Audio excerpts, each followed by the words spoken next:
DeFoi, and welcome to In the Community. And today we are visiting with two very lovely ladies. I have to my left Lori Sanchez and to my right Marcia Anderson. And they are with an organization called the Garden of Innocence. And with that, we're going to start with Lori and ask her a little bit about the background of what the Garden of Innocence is all about. Lori Sanchez, Director, Garden of Innocence. The garden actually started in the early 1990s by Elisa Davy, who is the founder of the garden. And what we do is we bury unidentified and abandoned babies. We have gardens in about 11 counties in California, and with a total of almost 400 babies buried within these various gardens. We have a garden here in Ventura. It's called Garden of Innocence by the Sea. Ivy Lawn Memorial Park has generously donated us land there, and we have about 14 babies buried there, and that's our background here in Ventura. All right, so for a little bit of clarification, when we talk about abandoned babies, we're not talking about mothers that go out and abandon babies, No. but these are babies that are deceased These are and babies they don't have usually- any identifying markers or anything like that. Right. And what has happened is that some parents miscarry babies, and our babies that we have to be over 20 weeks gestation. That's about 6 months. And what has happened is they've had the babies, and the babies have deceased, and they've decided just to walk away. It's hard on them to bury these babies. So the hospital has 30 to 60 days to contact the families about the baby's remains. And if they do not go and pick up the remains of the babies, that's when Garden of Innocence comes in. We go in and get the babies. Ivy Lawn does. And they take the babies back to the crematory, and they're cremated. And we go in there, get the baby's ashes, and on this table you'll see the urns that have been made for us from various volunteers who love to do woodworking, and various women's groups and men's who knit us the blankets and sew the little receiving blankets for them. So this is how we put their ashes in there, and then we fit the ashes in the urn along with a beanie baby, which I forgot to bring. We seal it up, and basically they get their little name tag. They're named by volunteers of the garden, and anybody that volunteers with us, we put them on a list to name the babies, and basically that baby becomes theirs. These babies have no last names because they're the community's babies, and they carry all our last names. Wonderful. I'm going to turn it over to Marcia here. And Marcia, you have a little different purpose with the garden, because sometimes you like to find out who these babies are.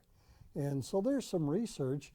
You've worked with the medical examiner's office as a public administrator. So let's tell people what a public administrator does, and then we'll take it from there. Well, basically, I met Lori and Alyssa in 2014 when we opened the garden here in Ventura. I was a deputy public administrator working for the Decedents Estates Department.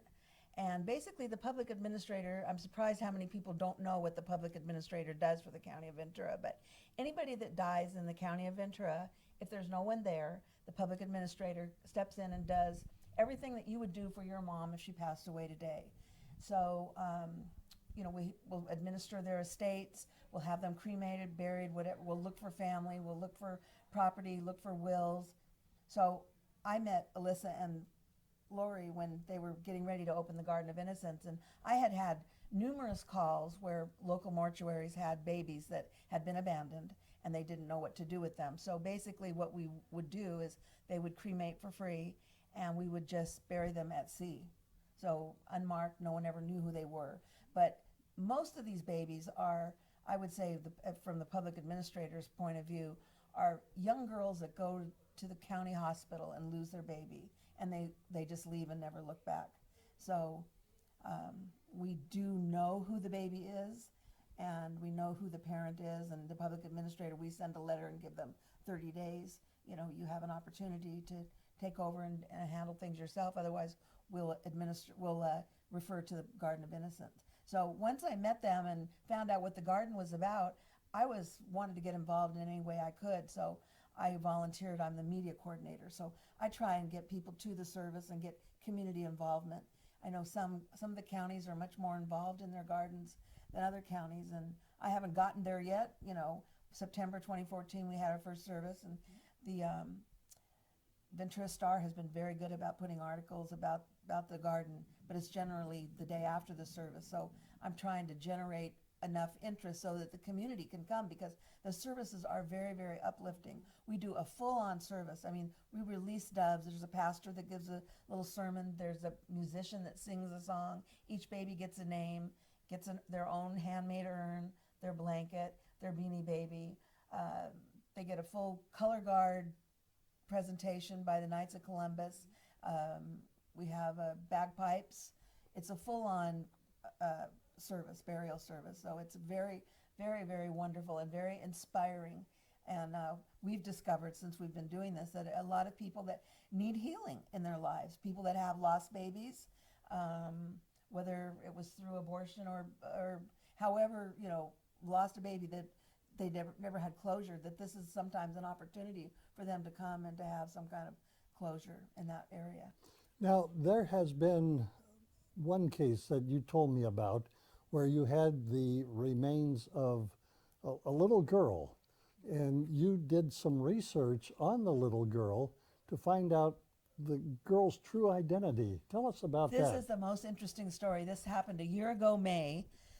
Some people were excavating their house in San Francisco, Rossi Park, I believe it was, and the contractors found a coffin underneath their garage, and it was a very unusual bronze coffin with glass on the top, and inside was the body of about a 2 or 3 year old little girl, and it was obviously very, very old.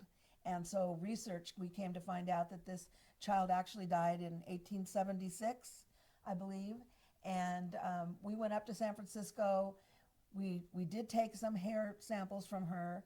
She was obviously from a family that was, you know, of means. She had a very, very nice coffin and had a beautiful dress on and these blonde curls, and she was very well preserved. And this homeowner, they made them call the coroner in San Francisco. The medical examiner came out and made them open the coffin, which had been hermetically sealed. So this set off all kinds of things after that, after it was opened. But they just told the homeowner that you're on your own. So she had been buried in the Oddfellows Cemetery.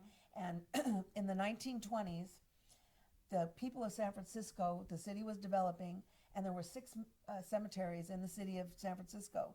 And they voted 3 times to remove the bodies. They were saying that the dead were infringing on the living. And so these 6 cemeteries, they disinterred out of just the Oddfellows, 180,000 bodies, and put them in a mass grave in Colma. So this little girl was missed. So in the meantime, after we buried her, we named her, the homeowners named her Miranda Eve. So if you Google Miranda Eve, you'll see the story about this. But we gave the hair samples to some anthropologists at the University of Davis, and the volunteers spent literally thousands of hours combing through cemetery records and doing this DNA, and they finally figured out who she was, and we found an actual ancestor of her her grand uncle that lives in Napa County, and they just reburied her this last May after they discovered who she was. Her name was Edith Cook, but her original name that we gave her was Miranda Eve, but her name was Edith Cook, and she was almost 3 years old when she died. And so it's a kind of made a story that went around the world. So DNA has really been a major breakthrough in identifying these. Absolutely, positively, yes. Well, very And they're good. going to find a lot more bodies. That's the thing. They, you know, Well, in your work as a public administrator now, I understand that you were a paralegal for many years. And is that how you got into being a public administrator? actually, I'm an attorney. An attorney? And I wasn't practicing law in Ventura County, and I got hired because of my legal experience with probate and things like that. So, Oh, very yeah. good. Let's go back to Lori Lori, for okay. just a moment. And Lori, one of the things that you were telling me before we sat down to do our taping here today is that there is a tremendous need for volunteers. Yes, we have many positions open for volunteers to help us. So far, it's been Marcia and myself, and there's 2 other women.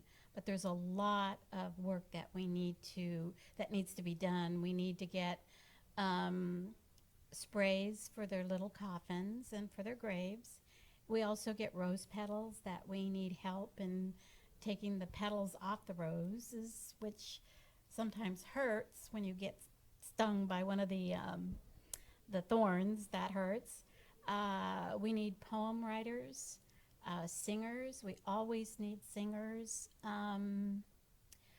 To help us with the news press. Marcia's been really good with the media so far.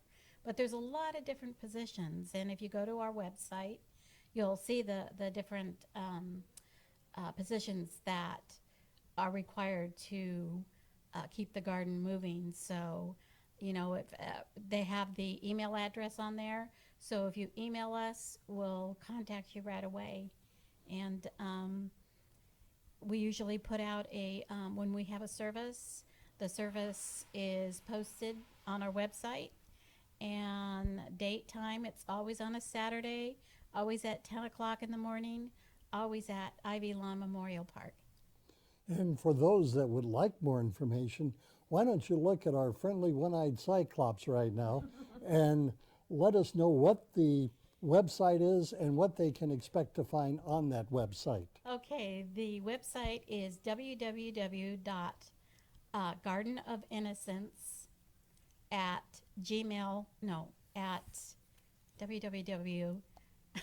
Sorry, Well, I've got, gardenofInnocence.org. .org, sorry. Right. Yeah. They So know more than I do. gardenofInnocence.org. Yes. Okay. And And when from you- there you can get the email Yes, address. you can go. There's on the left-hand side, it shows you all the gardens, Fresno, San Francisco, San Diego. And if you click on those links, it gives you all our names and our phone numbers and our email addresses. And, you know, we'd love to hear from you. And this really goes out beyond the walls of California, Yes. if not nationally, probably even globally. Yes, that's what she's hoping to do, Elisa.